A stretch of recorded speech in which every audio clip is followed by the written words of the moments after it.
고린도는 성경에 나타난 고대의 항구 도시였습니다. 지금도 고린도라고 하는 이름으로 현존하고 있는 도시입니다. 수많은 그리스와 로마의 신전이 있었고, 바울이 50년경에 고린도에 도착했을 때에는 그리스에서 가장 번성하는 도시였습니다.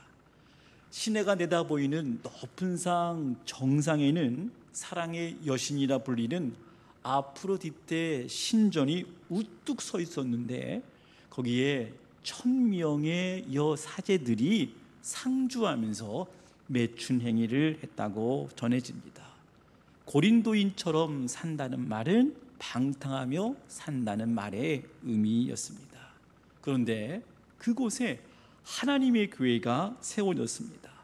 바울은 교회, 즉 에클레시아를 그리스도 예수 안에서 거룩하여지고 성도라 부르심을 받은 자들, 또 각 처에서 우리의 주 되신 예수 그리스도의 이름을 부르는 모든 자들이라고 명명했습니다.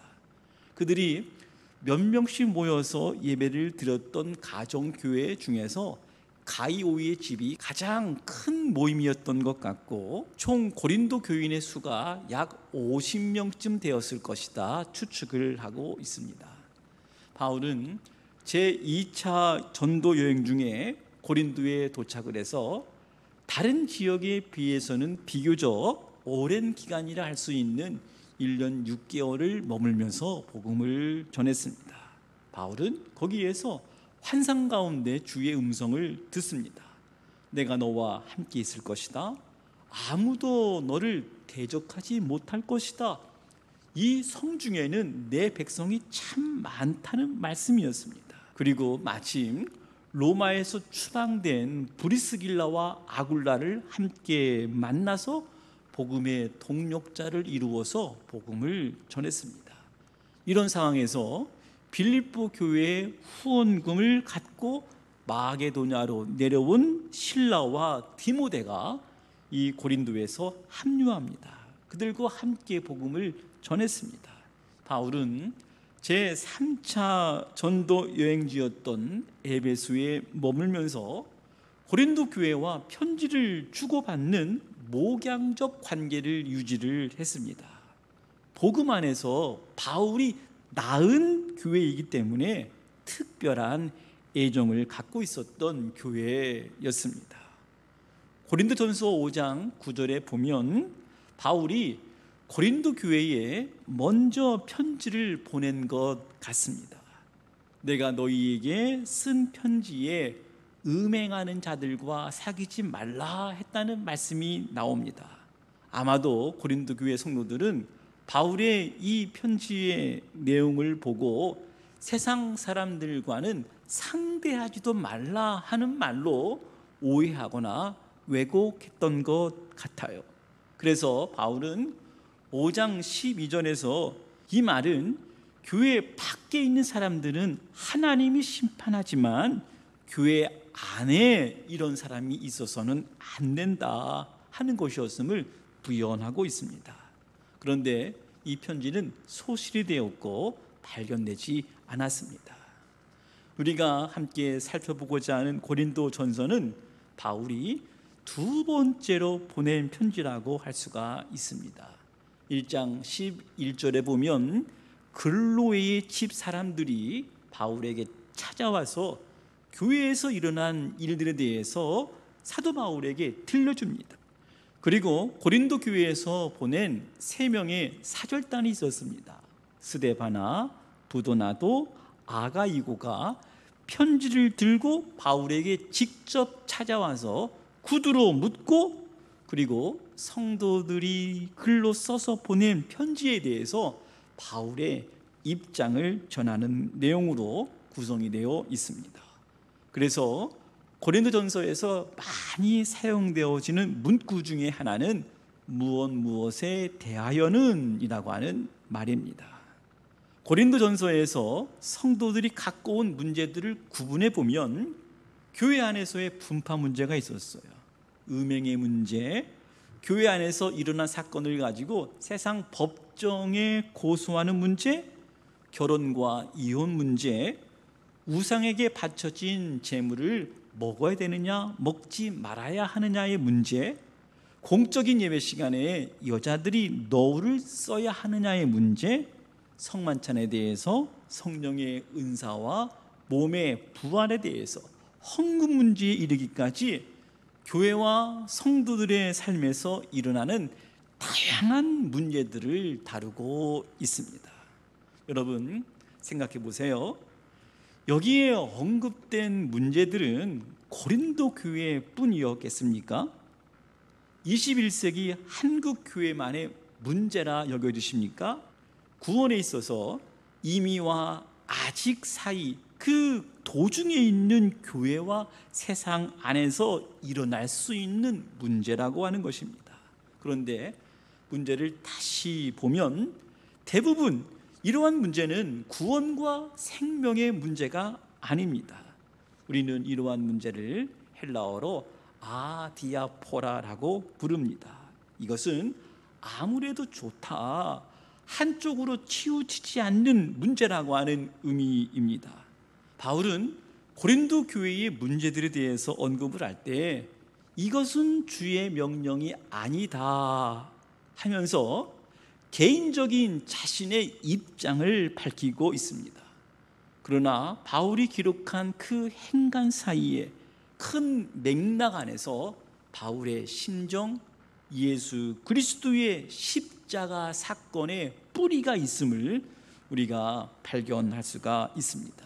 그래서 우리가 고린도 전서를 읽을 때 바울을 강하게 붙들고 있는 십자가의 지혜, 십자가의 능력, 십자가의 은혜를 우리가 마음의 눈으로 읽을 수 있어야 하겠습니다. 고린도 전서의 내용은 잠시 후에 살펴보는 것으로 하고, 바울은 여러 가지 문제들에 대해서 심사숙고해서 장문의 편지를 기록해서 디모데를 통해서 전달하면서 디모데가 대독하도록 하였습니다. 그런데 고린도 교회 성도들은 사도 바울이 보낸 편지, 즉 고린도 전서를 듣고 어떻게 반응했을까요? 디모데를 쫓아버렸습니다. 이 말은 사도 바울의 말을 듣지 않겠다라고 하는 말입니다. 바울의 심정이 어떠했을까요? 바울의 화가 난 감정, 배신감, 그리고 그들을 향한 염려와 사랑하는 마음이 서신서 안에 곳곳에 드러나고 있습니다. 그래서 사도 바울이 고린도 교회를 방문했습니다. 그런데 사도 바울의 방문도 고통스러운 방문이었습니다. 왜냐하면 자신들에게 복음을 전해서 그리스도인이 되게 했고 교회가 세워졌음에도 불구하고 바울을 신뢰하지 못하고 오히려 바울을 대적했던 것입니다. 여러분, 바울이 교인들에게 대적받은 이유가 무엇이었을까요?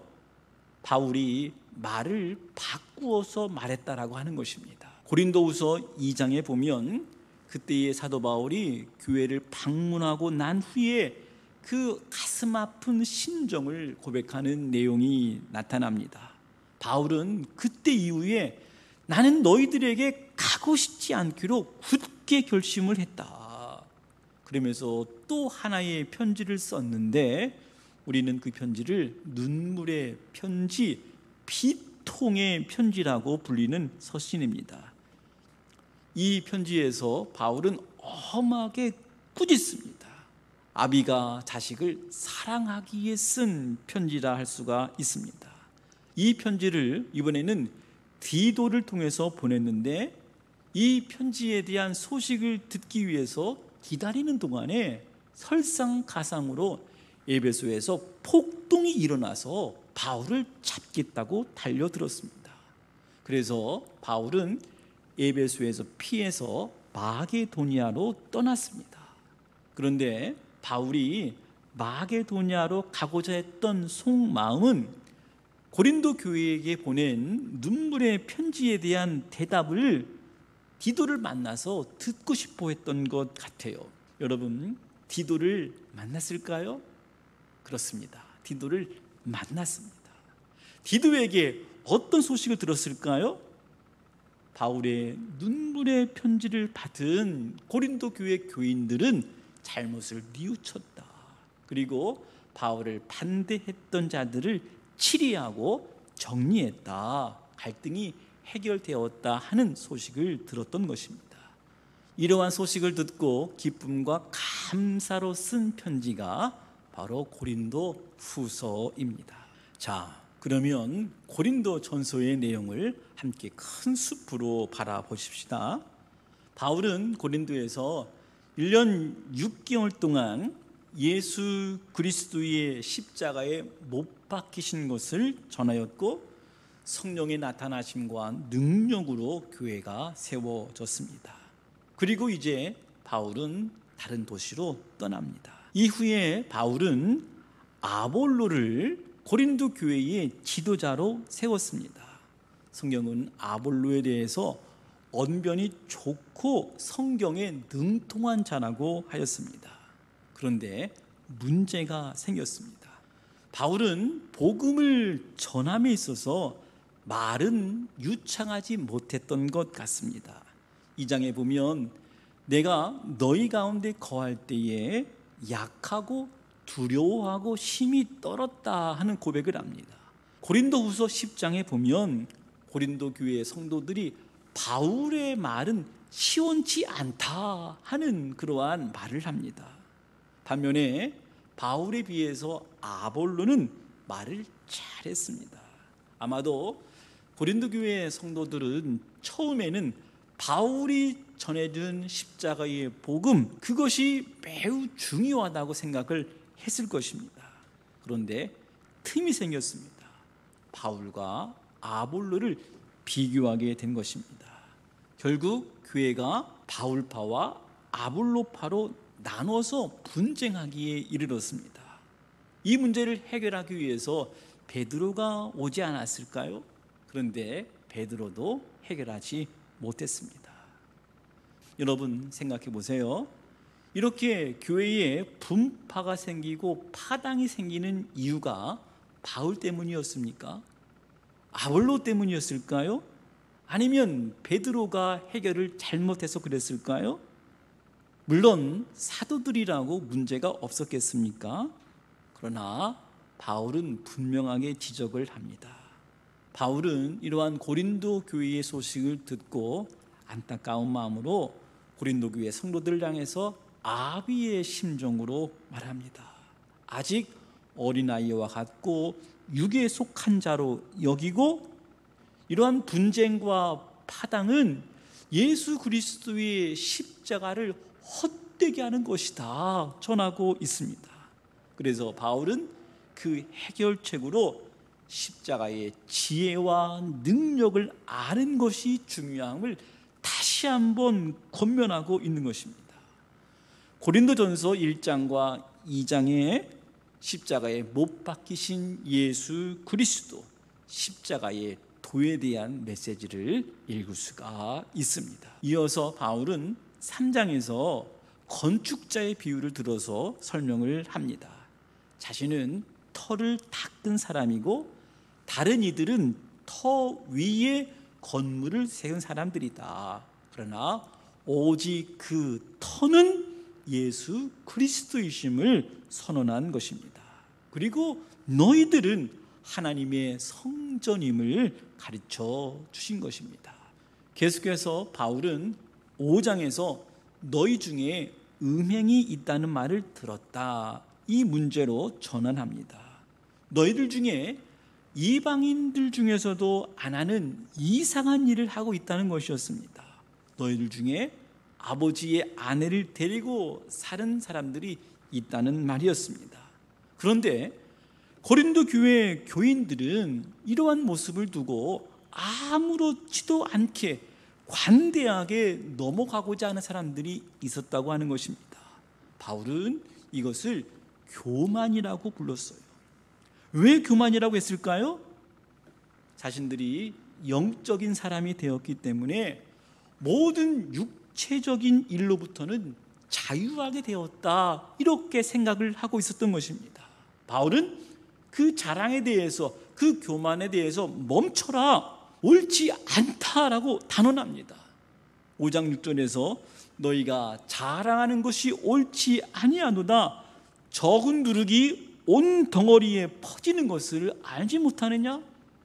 바울은 죄를 누룩이라고 비유하면서 그 누룩을 당장 제거해라 다그치고 있어요. 그리고 6장 후반부에서 음행에 대해서 다시 언급합니다. 그리스도인이 되었음에도 불구하고 고린도 문화의 습관대로 창기들에게 몸을 내주는 일을 하고 있었던 것입니다. 여기에 대해서도 사도 바울은 너희의 몸이 얼마나 중요한 줄 아느냐? 바울은 너희 몸은 예수 그리스도의 십자가에서 산 것이 되었다고 강조하고 있습니다. 대표적인 말씀을 읽어드릴게요. 6장 19절 말씀, 너희 몸은 너희가 하나님께로부터 받은 바 너희 가운데 계신 성령의 전인 줄 알지 못하느냐? 너희는 너희 자신의 것이 아니라 값으로 산 것이 되었으니 그런즉 너희 몸으로 하나님께 영광을 돌리라 하였습니다.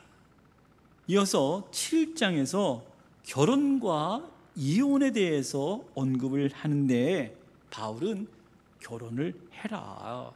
왜냐하면 음행을 피하기 위해서 결혼을 해야 된다고 말해주고 있습니다. 그리고 5장과 6장 사이에 또 하나의 문제를 언급을 하는데 교인들 중에 세상 법정의 교회 문제를 가지고 고소하는 문제였습니다. 이 문제에 대해서는 사도 바울이 강경한 태도를 보였습니다. 이렇게 말했습니다. 내가 너희를 부끄럽게 하고자 하여 이 말을 한다. 안타까운 심정으로 6장 1절에서 너희 가운데 형제간의 일을 판단할 만한 지혜 있는 자가 이같이 하나도 없느냐 따지듯이 말하고 있습니다. 그래서 바울은 서로 고소하는 자들을 향해서 불의를 행하는 자들이라 하였습니다.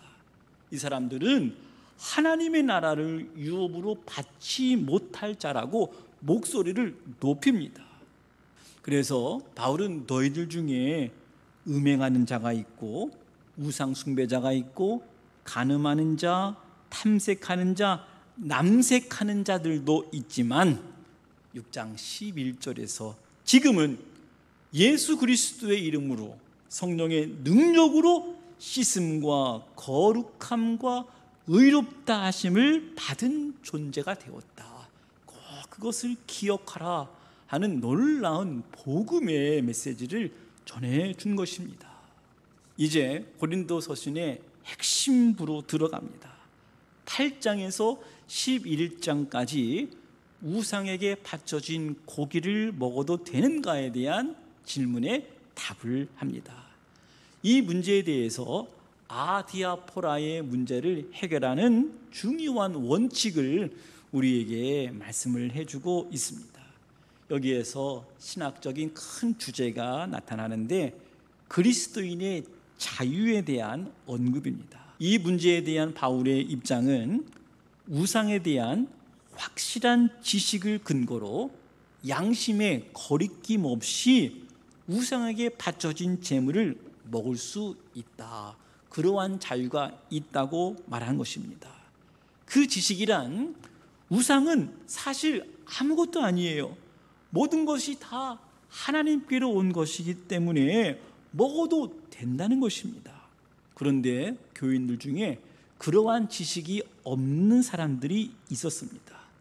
바울은 음식 먹는 것이 중요한 것이 아니라 그것으로 인해서 연약한 형제가 걸려 넘어지면 그것이 더 중요하기 때문에 그 자유를 양보할 수도 있다. 할 수 있는 자유가 아니라 안 하는 자유를 말한 것입니다. 바울이 이 문제에 대해서 8장 1절부터 선명하게 말해주고 있습니다. 바울이 제시한 원칙은 사랑이었습니다. 이 말씀이 고린도 전서에 나오는 가장 문제를 해결하는 핵심 원칙이라고 말할 수가 있겠습니다. 8장 1절 말씀, 지식은 교만하게 하며 사랑은 덕을 세우나니. 만일 누구든지 무엇을 아는 줄로 생각하면 아직도 마땅히 알 것을 알지 못하는 것이요. 바울은 덕을 세우고 화평을 도모해야 함을 강조했습니다. 그래서 고린도전서 13장에서 가장 좋은 것, 가장 좋은 은사를 사랑이라고 강조한 것입니다. 바울은 아디아포라 문제에 대해서 믿음이 강한 자는 자신의 신앙 양심과 판단에 의해서 행할 수 있으나 믿음이 연약한 자들이 시험에 빠지지 않도록 하기 위해서, 또는 교회 안에서 분쟁이나 분열이 일어나지 않도록 자신의 행동을 절제할 수 있어야 한다고 말한 것입니다.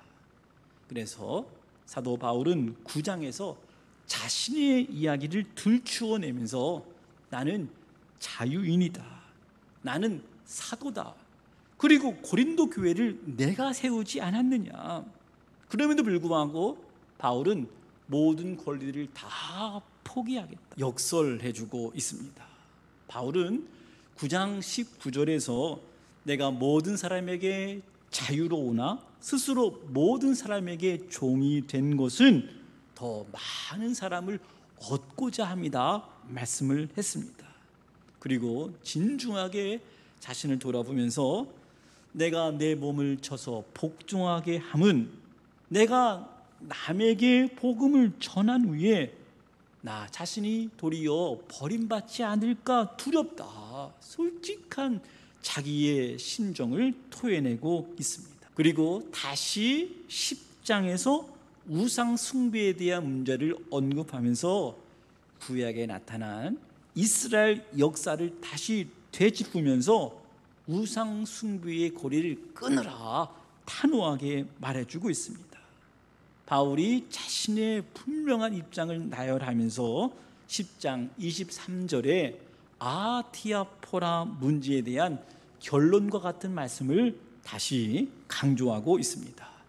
모든 것이 가나 모든 것이 유익한 것이 아니요, 모든 것이 가나 모든 것이 덕을 세우는 것이 아니니 누구든지 자기의 유익을 구하지 말고 남의 유익을 구하라 말씀을 하신 것입니다. 바울은 11장에서 성만찬의 문제에 대한 답을 하면서도 먹고 마시는 것 때문에 빈궁한 사람들을 부끄럽게 해서는 안 된다 하는 원칙을 다시 확인하면서 말해주고 있습니다.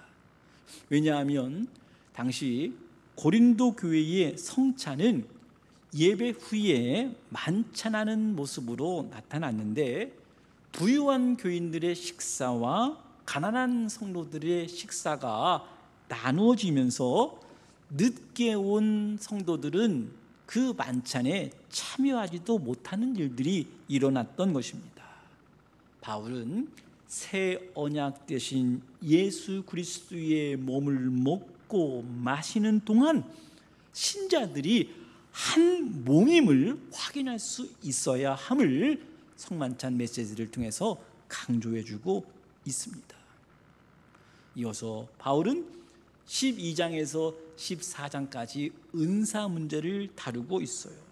바울은 은사를 신령한 것이라고 말했고 이것을 교회가 알기를 원한다 하는 말로 시작을 합니다.